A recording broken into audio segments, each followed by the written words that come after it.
Hello, good day. So this video will show you on how to put items for this weighing scale. Okay, example, we will put apple. Okay, so first we'll go here, program, then code is 2 and 3, then 0 meaning the item code for the apple.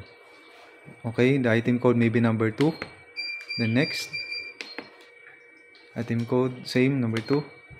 Next, then just next, then the price.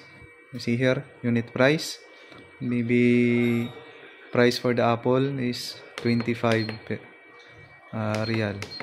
Okay, then next, just next, name, confirm, then you will put here apple or like that. So here you will see IME, this one uppercase, A, P, P, L, like that. So kalas, then make amend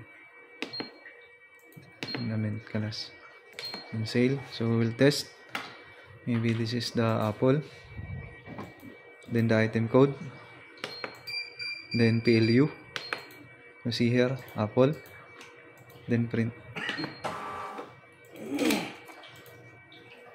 kalas.